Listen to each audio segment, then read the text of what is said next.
We have many people here tonight that have been here throughout the meeting, others here for the first time. Welcome all. This is a series about the family, and tonight we're going to talk about children when they're young, and we will continue through the rest of the meeting with tomorrow night talking about young men, and the next evening young ladies, and then proceed through the other topics as planned. My pledge is to stop at 45 minutes, and sometimes I have to hit the stop buttons and talk a little bit longer, but it still says 45 to me. So you'll forgive me if that's what ends up happening in our time together. So the title of this sermon is 12 Years to Go. And we remember, as we've looked, and as God's people know who are readers of the book, that once upon a time, God created man. Adam and Eve were created as adults, functioning adults. They were declared to be husband and wife. They were one flesh. They were married. And Adam declared, therefore a man shall leave his father and mother and be joined to his wife, and they shall become one flesh. So when Adam and Eve were created, they were living beings capable of reproduction to create additional human beings, thus perpetuating the human species, just as all of the animals were created in that same way. So life begins for humans at conception, and humans, once conceived, will never cease to exist. Now, we cannot comprehend an always existent God, and perhaps we cannot comprehend our existence either, but we will always exist somewhere in the future, because once conceived, we do not cease to exist, and we will eventually be in heaven with God, or we will be with Satan, and we of course want to avoid that. So all humans, after Adam and Eve, are born of a woman in the process of birth. God honors babies, whether in the womb or outside the womb. And the word brephos is used of an unborn child. Luke 1 verse 4, and it happened when Elizabeth heard the greeting of Mary that the babe, brephos, leaped in her womb.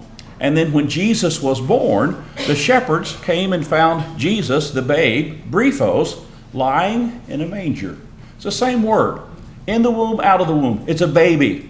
So regardless of what we might be told that it is, that is inside of a mother's womb, she is a mother and it is a child.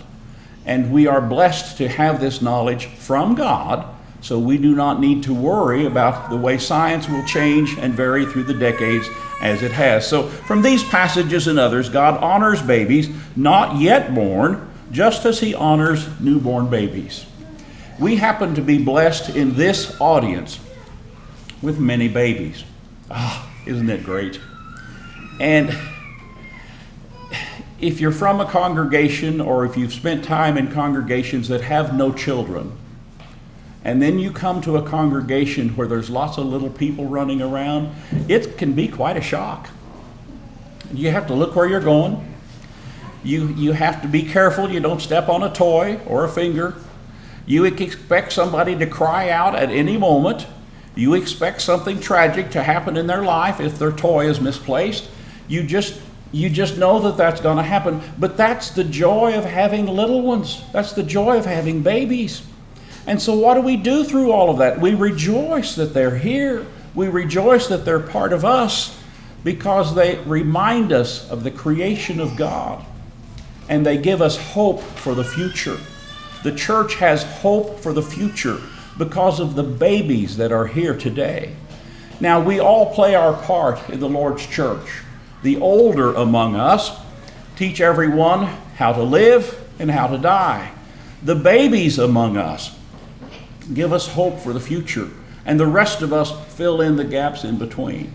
So when we look to either direction for those who are older, there's not as many older when I look that way these days. I don't understand that. But when we look there, we see great examples of faithfulness and willingness to be faithful no matter what happens in this life.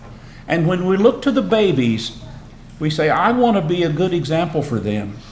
They may not remember who I am, but when they grow up, I want the collective example of every adult to be overwhelmingly positive in their life. And we all have a part in the raising of our children and in living our lives together and in keeping our families intact. And so whenever we look to the creation, we of course talk about how God makes us. You created my inmost being, the NIV on Psalms 139. You knit me together in my mother's womb. I praise you because I'm fearfully and wonderfully made. Your works are wonderful. I know that full well. My frame was not hidden from you when I was made in the secret place, the mother's womb. When I was woven together in the depths of the earth, your eye saw my unformed body. All the days ordained for me were written in your book before one of them came to be. And so every child deserves to be wanted, deserves to be cherished as a gift from God, and deserves to be allowed to be born. There's been some changes in the laws of our land in recent years, and that is wonderful for God's people, because we believe that children are a heritage from the Lord, and the fruit of the womb is a reward.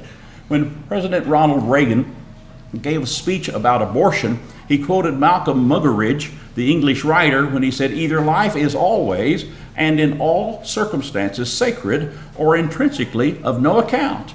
It is inconceivable that it should be in some cases the one and in some the other." And then he said, "The sanctity of innocent human life is a principle that Congress should proclaim at every opportunity." And I would add, not just Congress. We need to celebrate life as a gift from God, and we need to celebrate babies. Now, I'm about to show a slide that is just full of cute. That's all I know to say. I don't know who this baby is, but when I saw that face, it's like, oh, what a cute baby. And some of you may be saying, I looked like that when I was a baby, and I'm sure we did. So Van Gogh said, if one feels the need of something grand, something infinite, something that makes one feel aware of God, one need not go far to find it. I think that I see something deeper, more infinite, more eternal than the ocean in the expression of the eyes of a little baby when it wakes in the morning and coos or laughs because it sees the sun shining on its cradle. Isn't that beautiful? So the concept is there's something deeper and more infinite and more eternal than the ocean in the eyes of a baby. And so we look at the innocent, we look at babies, and we see the vastness and the greatness and the grandeur of God. And indeed, we rejoice in babies. When a child is born, it's a wonderful occasion, and it's intended to be a cause for celebration. Now, ladies, we've already talked about from the time of the garden, suffered pain in the delivery of children. And John addresses that by inspiration. A woman, when she is in labor, has sorrow because her hour has come. But as soon as she has given birth to the child, she no longer remembers the anguish for joy that a human being has been born into the world. So even though the pain may have been very difficult and very horrible to endure, there is soon joy that the child is born and that all is okay. And so we are accustomed to that cycle. We're accustomed to the pain of childbirth giving way to the joy of a baby. Cicero said, of all nature's gifts to the human race, what is sweeter to a man than his children? And Eleanor Goulding Smith said, it sometimes happens, even in the best of families, that a baby is born. This is not necessarily cause for alarm. The important thing is to keep your wits about you and borrow some money. Now, for those of you that have not yet had children, please be saving. For those of you that are in the midst of having children now, you know what I'm talking about. For those of us whose children are older, we remember these times because children are expensive. They just are. So here's the average cost across the country, depending on what area of the country we live in, but the average cost of raising a child from birth through the end of age 17 without college, $233,000. You think, well, no, that can't be. I don't have that kind of money. Well, sorry. Do the best you can. It may not cost any of us that much to raise a child, but it will usually cost all we have. And it will usually cost more than that. And it's nothing that we sit around and complain about. It's like, whoo, we've got that new baby, and you wouldn't believe how expensive that thing is. Now, this is not like something we ordered on Amazon that we're going to send back. That's not the way this works. So whenever we have children, we have responsibilities that go with that. And it is a burden of love, and it is to be one that we can do. Now, my mother Now my mother, 93, nearly 94, she says she has all this wisdom ready to impart, but no one ever asks. And I understand that. Perhaps you do too. And she says regarding having children, if a couple wait until they're, quote, ready to have children, they never will. Because we cannot believe the change in our lives when a baby is born into our home. Now we can paint the room, we can have a crib, we can even have it in the proper color, we can have little clothes waiting, but that is nothing compared to, all of a sudden, sharing your life, your love, your heart with this little person. And so it's going to cost a lot of money, but more than that, hopefully it will cost us our heart, and we will give it gladly and willingly. That's what Hannah, Samuel's mother, was talking about. Whenever she was asking the Lord for a child, she said, I will give him to the Lord all the days of his life. And I hope that's what we want to do with our babies, that we want to dedicate them to God. As long as we live, we will dedicate them to God and hope that those are the choices that they make. So I want to talk about this title of 12 years to go. And this is the Bible's account of King Hezekiah, his wife Hephzibah, and their son Manasseh. You may or may not be familiar with King Hezekiah. Hezekiah is one of those names that is supposed to be a Bible book name. In fact, you can tell somebody, turn to the Old Testament book of Hezekiah, and most people, even those of us who've been in the church for a long time, will grab our Bible and we'll start thumbing. It just sounds like a Bible book, but it's not. Now, King Hezekiah had a wife, Hephzibah, and they had no children. But their son Manasseh was 12 years old when he became king, and he reigned 55 years in Jerusalem. So we meet Hezekiah when he is ill. 2 Kings 20, verses 1 through 6. Oh, we have this account of him when he is ill. He's sick and near death, and Isaiah the prophet visits him and gives him this message, set your house in order, you will die, you will not live. That's the message of the prophet of God.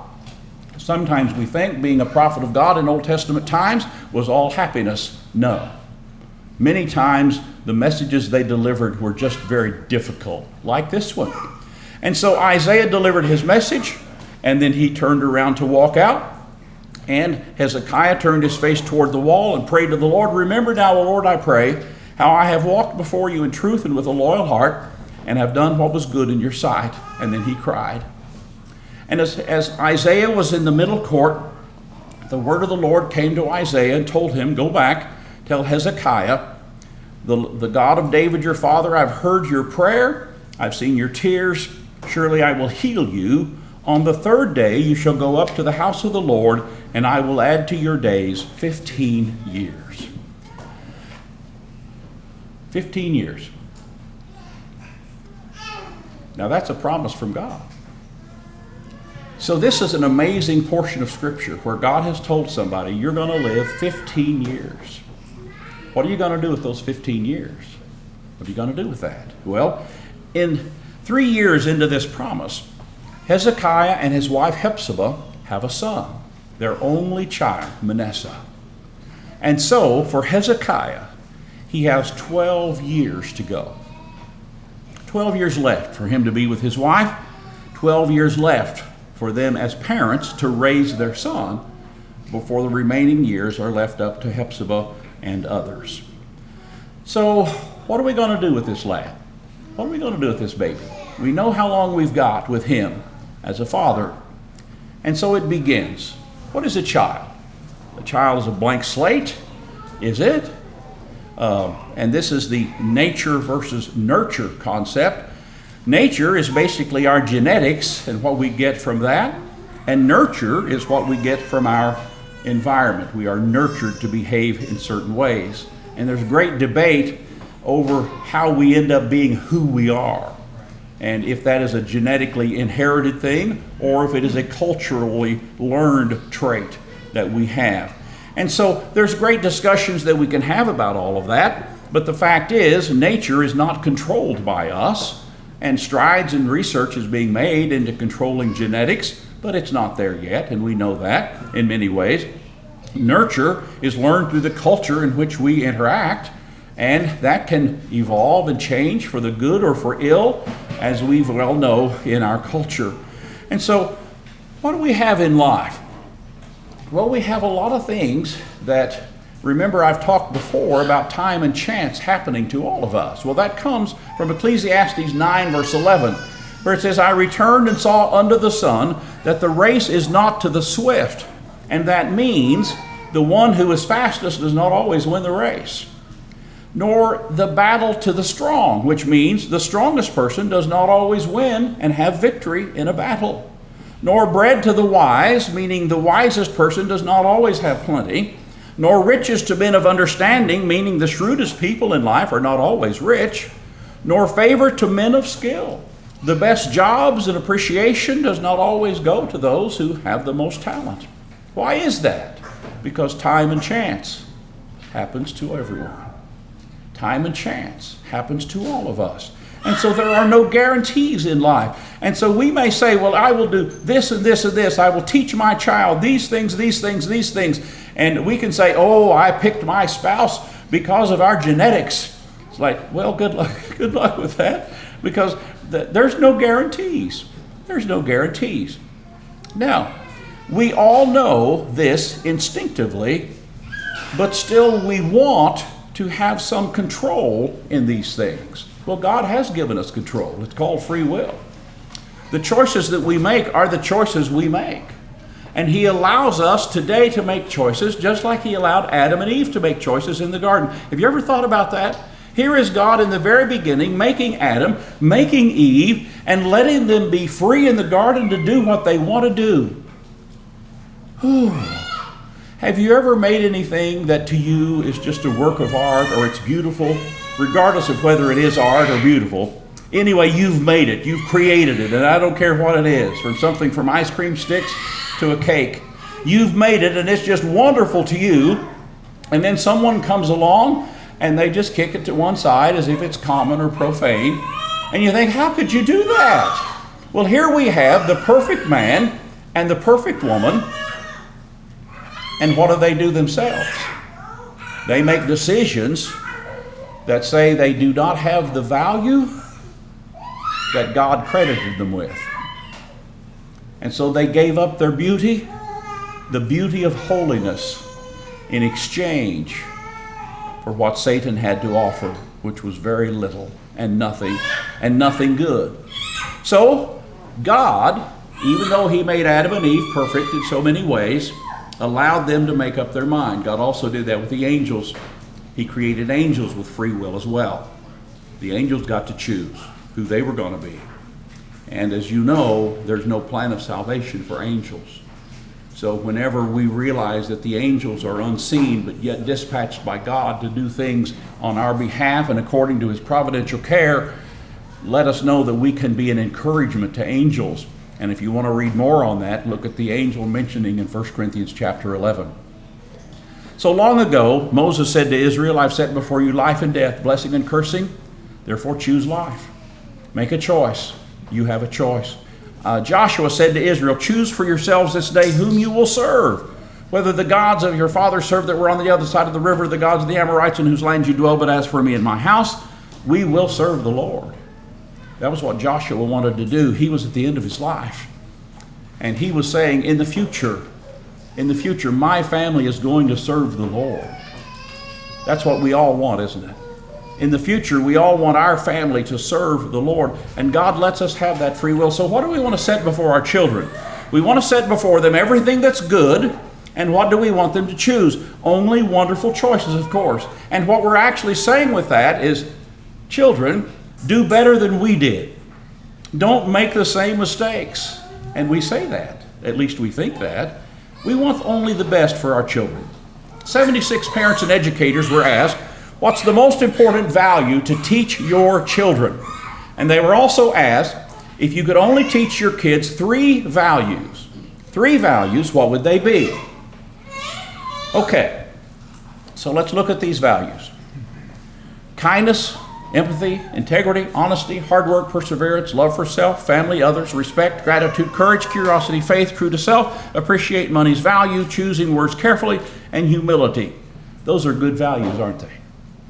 Those are good values. So when it comes to values, it's like, yes, we want our children to know these things. Here's another list of values. I'm not going to read those, but it's a lot longer. And here's the ultimate list, 400 personal values that individuals should have. And by the way, on that list, it includes these things: faith, love, mercy, kindness, gentleness, goodness, hope, compassion. Now, I just read those words. Let's read them again. Faith, love, mercy, kindness, gentleness, goodness, hope, compassion. So now everyone has these qualities, right? That's who we are, right? Because just reading the word makes us have those values, right? No. Just saying a word is not how values are taught, and we as parents need to remember that. We need to remember that. Values are learned throughout the life cycle, one has written. In early childhood, value learning is influenced by a process of interpersonal identification with the parents. Parents' behavior toward each other and interaction with children represent certain values by explicit or implicit way. Parents tell children what is right and what is wrong, but also give example of the behavior directed to solve everyday problems. Children acquire the values of the particular gender. In other words, boys learn how to behave as boys, and girls learn how to behave as girls. So values are learned by word and by example. And life gives many teaching moments for parents, and after any event or situation, there should be time for a discussion, even a brief one. How did it go? Such as I mentioned earlier in the meeting, that parents would ask their kids, what did you get out of the lesson tonight? What is one thing you got out of the lesson tonight? And I was told on the way in that one thing a little one got out of the lesson last night was that bear. And indeed, that bear taught an amazing lesson, didn't it? And so if something sticks with us from a lesson, if anything sticks and it teaches us a positive direction in life towards serving God, then we can use that and be thankful for it. So we discuss these things with our kids. We repeat that, and we repeat that, and we repeat that, because we want to communicate values. So teaching children values for life, I'll compare to a Mongolian barbecue. You may not have been to one of those recently or ever, but I want to step you through. So we're going to start with a bowl. You have to start with a bowl, an empty bowl. And let's say that's a child. This child is beautiful, and this is a beautiful bowl. Okay, accept that, please. Now we're going to go through the value section. We're going to add ingredients to our bowl. We're going to pick something from these values, and there's probably 400 of them, and we're going to pick all we can because we want to get everything we can as values into the life of our child. Now here is a world record Mongolian barbecue bowl. This I'm assured from the internet, and we know everything in the internet is true. This is the largest Mongolian barbecue bowl that's ever been constructed. And actually the cooked ingredients filled 4 bowls whenever it was cooked. But what happens is we add all these values to our kids. We put them in as much as we can, as many as we can, as often as we can, and then they go through life. And that's like the Mongolian barbecue things that we selected being cooked to combine everything. And then who do we become? Who is this person? All these things, all these ingredients. Well, this is the crowd at Sulphur, Oklahoma, July 3rd, when over 700 attended. And that's like the Mongolian barbecue of life. We all come out unique. Even if we share the same values, we are as unique as our fingerprints, and so are God's people around the world. How do we increase the odds of success for our children in any area of life, but especially the odds of success for them to serve the Lord? Well, we can look at family structure. We can learn a lot from family structure, and this has to do with the growing share of unmarried parents who are cohabiting. And so we have different changes through the years, through the decades, from 1968 to 1997 to 2017, the last year I have on this, where you have solo moms representing unmarried individuals with a child, so 53%. Solo dads, 12%. Cohabiting moms, 18%. Cohabiting dads, 17%. And we say, okay, does that lead to success in the family? Well, let's look at that. Now, here's some research from a non-religious source. These individuals are from colleges. They did these great research projects, and here's what they concluded. Selection into family structure at birth is important. It's important for the good of society. Approximately 43% of all births to American women under age 40 are non-marital, whereas nearly 60% of these births are to cohabiting couples, and cohabiting unions are strikingly unstable in the United States, and most will eventually dissolve, many within the first few years of the birth. Remember, these are non-religious people who just study what happens to families when you have this particular makeup. So girls growing up in a single mother family have been shown to be more likely to become a single parent themselves. Non-marital births in the United States are also disproportionately common among socioeconomically disadvantaged groups. So the individuals who are most likely to experience a non-marital birth are also most likely to experience limited economic resources, economic instability, family structure instability, and lower quality family relationships, each of which is associated with adverse development outcomes for children. And so, whenever our families are not what we would hope that they are, through deliberate actions of adults, children are harmed. Now, there are many situations where choice was taken away from individuals, and there may be a daddy raising his kids, there may be a mother raising her kids, and God bless them in doing that, and it takes a village to make that work, and we all help as best we can. But when individuals make choices, they say, well, it's all about me, and my children will be fine with this, but many times children are not. So if we would increase the odds of success in life for our children, then the advice even from non-religious people is get married. And we know from the Bible that marriage is only a man with a woman with a man, and no other form, regardless of what the laws of the land might be. And then if you would increase the odds of success in life for our children, stay married. And then be who you're supposed to be in your marriage. Carefully select what you do, where you go, who you spend your time with, especially with your children, because your children are in school. They are in school from the moment they are born and before. Even in the womb, babies who can hear start hearing sounds around 18 weeks of pregnancy. And they can identify their mother's voice and other sounds in the room. Before a child is born, it knows, although muffled, what its mother's voice sounds like. It knows the comforting beat of its mother's heart. And so children are in school with everyone in the family and everyone who is close, mother, father, siblings, grandparents, friends, and church friends. So the concept of brain development, Harvard University research says, the basic architecture of the brain is constructed through an ongoing process that begins before birth and continues into adulthood. Simpler neural connections and skills form first, followed by more complex circuits and skills. In the first few years of life, more than 1 million new neural connections form every second. Now that's an amazing creation from God. So within those first few weeks and months, there are things that happen that God has ordained. And in 3 months, there are those connections that enable seeing and hearing. The brain then focuses more on language and speech. And around the 1-year mark, the brain turns to higher cognitive functions. You know how to talk to a baby. We know how to talk to babies. I don't go up and say, hello, baby. No, hi, baby, hi. Now, why do we do that? It's just a natural, instinctive thing, or it's supposed to be, and it's actually an emphasizing of language that babies hear and understand and eventually can repeat. If you want a baby to learn multiple languages, say those things to them in baby talk before they're 3 years old. And you will have children that can speak as many languages as you know how to teach them. Now, there's ways to talk to babies, and mothers are so amazing. Now, we fathers and grandfathers, we're less adept at that, as you could tell.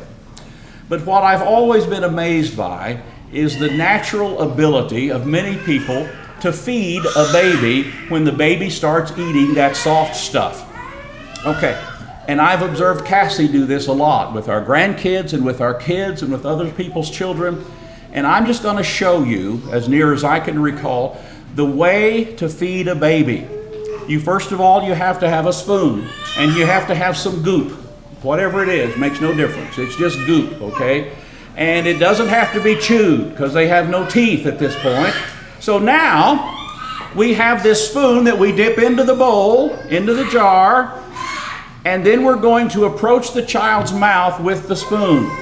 But you can't just approach the child's mouth with the spoon. You have to show the child what to do. So as the spoon moves, you have to go.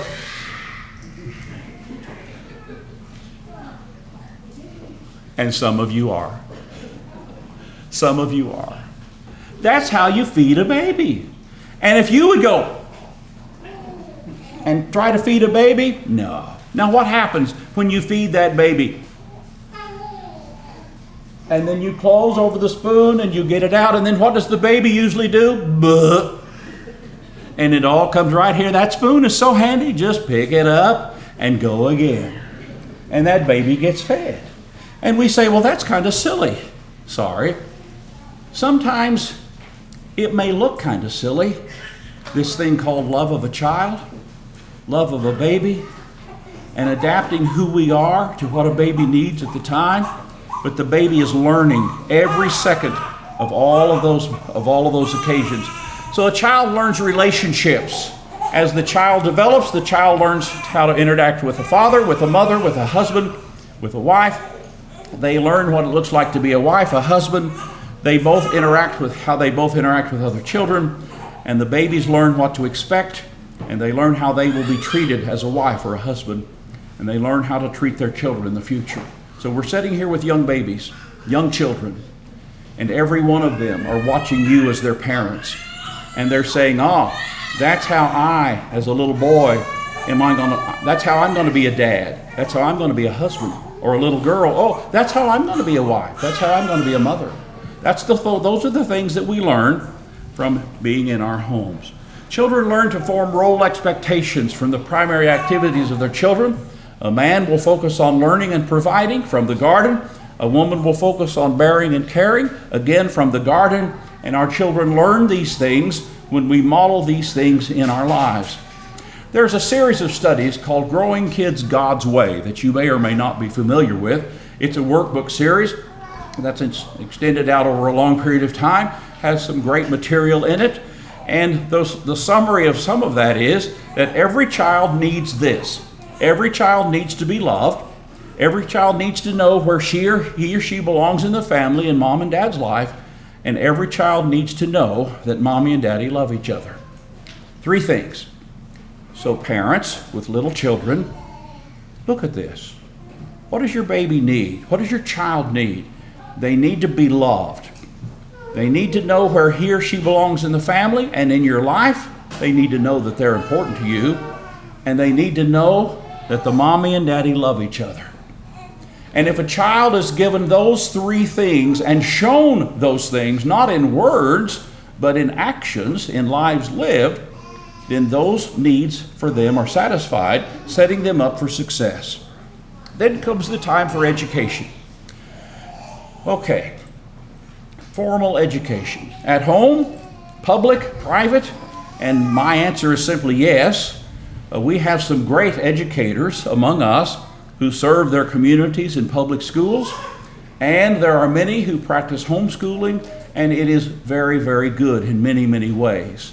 But my observations are simply these. Homeschool is not a guarantee of success, and public school is not a guarantee of failure. Parental involvement greatly increases the odds of success for any educational process, whether schooled publicly or privately. But our kids have to go to school.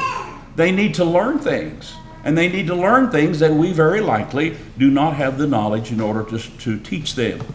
So I dug around today, and I knew everyone would be thrilled by seeing a page out of the yearbook when I was in the 1st grade. I knew everybody would just want to get a copy of that and pore over that. Now that's been a decade or 10 ago, but it was very, very important. And the lady up in the corner, Miss Neva, she's the sister, some of you may know, remember Dave Dewing from the Lee Summit congregation in Missouri. Miss Neva was Dave's younger sister. And so whenever I was a little lad, went to the first grade, no kindergarten in those days, and she was the one that was there from the first day of my first year of school. And she was the kind of teacher, and it was allowed in those days, that if you were having a bad day and you started crying for some reason, she would set you on her lap and she would comfort you. And then once your tears were gone, she'd send you back to your place. She was just an amazing dear teacher. And in that year, we learned things like how to read. So in my memory, Miss Neva is the one who taught me how to read. A couple of years ago, when her brother Dave passed away, I drove my mama to the funeral, and Dave's youngest sister, Miss Neva, was there. Now, whoever it is that teaches us how to read, wow, what a blessing. What a blessing. And that's the way I've always seen her. And I'm so glad that circumstance was such that I got to go be with her and visit with her for just a little bit. And among the things that we talked about was me thanking her for teaching me how to read. And I don't know how to express what that means to me. It is so amazing. And it has such application for God's people. God has inspired the Word. It has been written down. It has been preserved providentially to this day. And when we read it, we can understand and we can make the decision to obey. And if we cannot read, we can have someone read it to us. But having the ability to read is an amazing blessing. And I was able to say to Miss Neva, thank you. Since then, she has passed away. But I treasure this picture as I treasure those memories, as I treasure the fact that I've been able to read since those days. What do we want for our kids? I'm going to show you some kids, and I could have and should have put the picture up that we had Sunday here of everybody and all of the kids in front. But what do we want for our kids?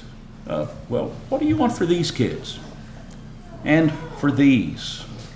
And for these? Those little kids, one time we stopped by a roadside for bananas in a country, and little kids came running up, and the word in Swahili for white person is Mzungu, Mzungu. So the kids came running up and they saw me, and it's like, oh, Mzungu, Mzungu. And that was the first time they ran up. The next time they ran up, they said, give us money. Give us money. So their parents had said, go ask for money. And they did. So what do we want for these kids? Kids are kids. Kids will play. Kids will get along. Kids will fuss. Some kids have a little. Some kids have more. But they're blessed with life. And they're blessed, in this case, with bananas or rice or some broth. And they are happy children. They are happy children. Please don't ever think that just because someone does not appear to be as wealthy as we are, that they are unhappy. And one of the great dangers of doing work anywhere outside of the United States is robbing people of their contentment and robbing people of their joy. We dare not do that. And so yes, I've seen kids play with a ball that they've made out of things they've put together, or playing with an old wheel and a stick, rolling it along, because kids play. That's what kids do. And kids have fun, and that's what kids do. But what do we want for them most importantly? We want for them to be children of God. We want them to know the values of serving God from the Word of God. And we want them to be able to learn about that and to make that decision. So whenever we look at how much time we as parents have spent with our kids, remember, it is an unequal burden. As we talked about recently in this meeting, many times the wife spends far more hours caring for children than does the husband, but the husband's numbers are increasing over the years of things that he also is doing with the children. But the parents cannot just stop everything that they do to play with a child. So eventually a child needs to learn how to play quietly by themselves. And they need to know that they are loved, and that they will soon be given attention as soon as the parents can. And so What do we do as families? Used to, in the 20s and 30s and 40s, families would gather around the radio. And you'll see these in antique stores from time to time. By 1934, 60% of the nation's household had radios. Now you imagine a time when not everybody had a radio. The 1938 Orson Welles radio adaptation of H.G. Wells' science fiction tale, The War of the Worlds, created panic when listeners failed to hear the disclaimer and they believed Martians actually were invading the Earth. There was a nationwide panic in many cities because of that. Look it up. It's fascinating to listen to. Along came the television. Before 1947, the number of U.S. homes with TV sets could be measured by the thousands. By the late 90s, 98% of U.S. homes had at least one television set, and these sets were on for an average of more than 7 hours a day. And so the amount of time that individuals spend with that television varied through the decades, depending on what else was available. Now, let's pretend that we gather around our devices. We're going to gather around our devices. So we're going to sit right there, and each of us have our devices. And you can see, for radio, people were in the same room. At least, additionally, for TV, people were in the same room. Who all sets everybody down on their couch so we can play on our phones? That's kind of silly, isn't it? We don't do that. We scatter. And by scattering, we lose touch, we lose communication. So what brings us together? Well, hopefully we can enjoy eating together, if we will, at least sometimes. Sometimes we occupy, everybody has a place around the table, and it involves more than just throwing down a little bit of food and leaving. Maybe we even play games once in a while. Imagine that. And as our kids get older, and they come to see us, and our grandkids are older, Cassie always has games to play, and we do that every time the family gets together. And it doesn't take too long, and it's just time spent reminding each other of how much we love each other. So the importance of playtime. When our kids and grandkids are little, they will play. They will play. We can spend all the money on presents in the world, and usually the young child will play more with the box than what was inside. That's just the way life is, and we have to be okay with that. So don't immediately take out the box. When you get something for a baby, don't take out the box. Let them play with the box. And then when they get tired of that, maybe they'll play with the toy. Time with each other today has to be planned. We have to say, what is this going to look like for our family? And this week, will we be able to spend any time together with a meal? Will we be able to go to worship together? What will we do? What is bedtime like? And who leads the prayer? Do you sing a song? Do you have a story time? What does bedtime look like? Time with others when your children are young has to be planned. What does hospitality look like? Please do not wait until your children are grown and well behaved to have people over. Just have people over. And the path of toys can be swept out of the way when anybody comes through the door. We have to practice hospitality with one another in order to know one another well. How well do we get to know our neighbors and our work friends? How do we have an influence in our world, hopefully through what we do? What are we then willing to sacrifice for our children? Hopefully we're willing to sacrifice hobbies even for our kids. Now, I love things like golf. Well, I used to. Not good. But you think about how much time golf takes. And if a man plays golf every weekend, and he's gone 4 to 6 hours every weekend, and his kids are not going with him, then he is saying to them, you're less important to me than me playing golf. So my suggestion is, and this is not always easy to hear, if you play golf all the time, get rid of your clubs. Find something to do with your kids. If they can't play with you, then stop playing. If you're fishing in a $100,000 bass boat and gone all day, if you can't take your kids with you, park the boat. Get some worms and a cork, an old cane pole. Spend some time with your kids, because they will soon be gone. What do we sacrifice for our relationship with our children? How do they know us? Now, my daddy loved quartet singing, been to a lot of quartet singings. He loved rodeos, went to a lot of rodeos. I didn't do that with our kids, but I loved buying books. So when our kids were little, we never passed a thrift store. We never passed an antique store. We never passed a bookshop that we didn't stop. And my children, nearly 50, talk about that to this day. Now, they're not as delighted with that experience as I am, because I know what they're actually talking about is look at all the time we spent together.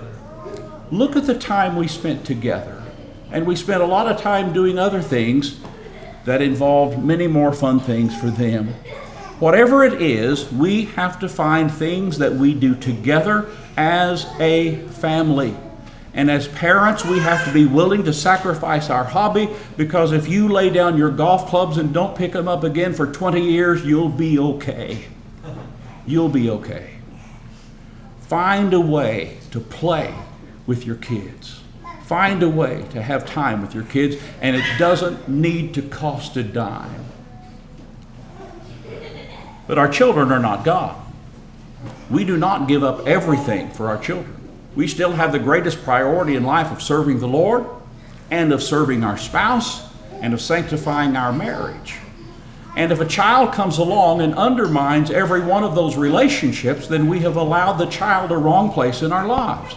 I have seen young parents say, "Oh, I couldn't come to services tonight because the baby was asleep." And I'm saying, "Yeah? So? Well, the baby was asleep. We don't go anywhere when the baby's asleep." It's like, well, that's not going to work, because you're teaching your baby when it's time for church to go to sleep. It's like we have to put God there somewhere. Babies learn to sleep at church, don't they? They can. And they can learn to be quiet over time. All of these things can be learned.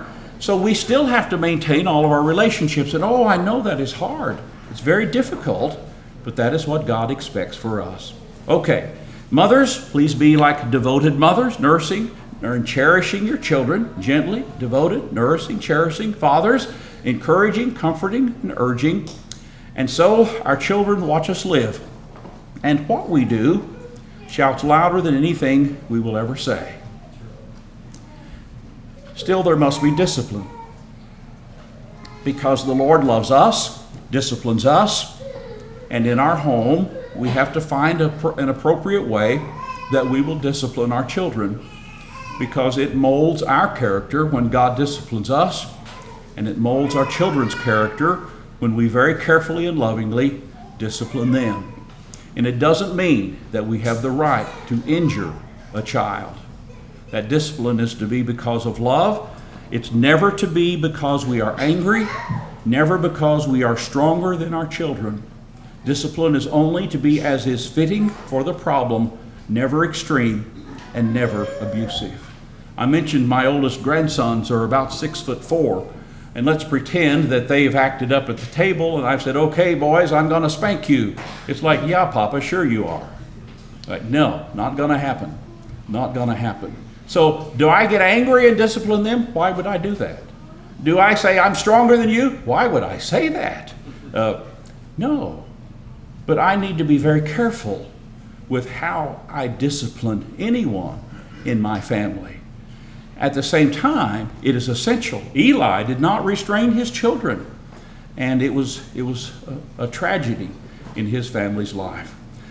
So whenever we have children, they need to work. I remember my mama leaving me a list, and my sister, every time she went to work. We had lists of things to do while they were gone. So I want to share this with you, and I'll go through these slides without comment, knowing that you can look at these, but at any age, a child can do certain things. Here's chores for ages 2 to 3, chores for ages 4 to 5, chores for ages 6 to 7, chores for ages 8 to 9, chores for children who are ages 10 and older. Now, you may know Travis and Michaela Deck with their daughter, Miss Evie, from Springfield, Missouri. With permission, I can show Miss Evie's picture. And this is a picture of when she was 6 in this particular picture. But a few years before, when she was 3, Here's what Michaela posted about her. Tonight, while doing dishes, Evie's job was to put away the measuring cup. She stood there and struggled for a little bit to get them in the right order, so they all fit together in the drawer, but after she finally figured it out, she goes, "Wow, good job, Me. You did it." Leans in close to the cups. "Good job, Evie. That's awesome." Isn't that precious? Why could she talk like that? Because she had been told those things. She had been taught those things. She had been taught that she is awesome and that she's a wonderful little girl. How do we introduce our children to God? We show them God's attributes in our own lives. What happened to Manasseh? Well, he started reigning when he was 12 years old, and he reigned 55 years, and unfortunately, he made very poor choices for most of those years. He tried eventually to undo the evil of his 55-year reign, but was not able to accomplish that. And when he died, he was not buried with the kings, even though he reigned longer than any of them. 12 years. 12 very important years. Read about this. You will find that the years before 12 usually are when someone's personality and their values are set for the rest of their life. And so, what do we do about a child's self-esteem? You ask any little kid in kindergarten or younger, "Are you an artist?" And they will raise their hand. Everybody's an artist in kindergarten. Any artists in the ninth grade? No, very few. Because by then they've been told that what they're doing is not good enough in so many ways. So we give our children love, not because of grades or talent or appearance, but because they too are made in the image of God. And we can create in them a feeling of importance, even as we encourage them to do their best and to learn to do their best in every area of life. And then we lead by example, facing the world. And so, every child is alike in potential excellence, as was Judas, as was John when they were babies. Our children are alike in potential excellence. What are our kids? Living jewels dropped unstained from heaven. Will we be good examples to them? Sometimes. Will we be less than good examples to them? Sometime. What mistakes will they make? Hopefully not ours. And so I see this picture and see Cassie's parents at their 50th wedding anniversary, surrounded by the children, grandchildren, great-grandchildren in their life, as I see our 6 grandchildren from a few years ago. No greater joy than to hear that our children walk in truth. And may all be well with us. Your wife shall be like a fruitful vine in the very heart of your house, your children like olive plants all around your table. And so it is. We have so few years to be a great influence on our kids. How will we do? How are we doing? And if we're not spending the time we should, that can change tomorrow. That can change tomorrow. And so please take this as encouragement that we can do this. We can be very successful, but it's real easy to get off track. And where we may have gotten off track, please get back on, and please do the best you can to make every priority, including your children, the priorities that God would have them to be. If there's one here tonight, you've been very patient, and I appreciate your listening. And yes, I went past my 45 minutes, but it only says 45 minutes where I'm at. So if someone here is not a Christian, then what you've not yet done is the most important decision anyone will ever make in their life. You've not yet obeyed the gospel to have your sins forgiven and to be a child of God. That is accompanied because we have faith in God from His Word. We're willing to repent of our sins, of how we've offended God. We're willing to confess with our mouth that Jesus is the Christ, the Son of the living God. And then we are willing to be baptized for the remission of our sins to be added to the Lord's church. If there's one here who is a Christian but has sinned publicly and wants the prayers of this great audience that we might be restored to faithfulness, please come forward as we stand, as we sing. If you like this sermon, do 3 things for me. Give it a thumbs up below, click the subscribe button, and share it with a friend either on social media or text. This helps the channel grow, it helps the word get out there. It's something really easy that you can do to affect the spreading of the gospel. This has been the Chapel Grove Church of Christ. Visit our website at chapelgrovechurch.com. We'll see you next time.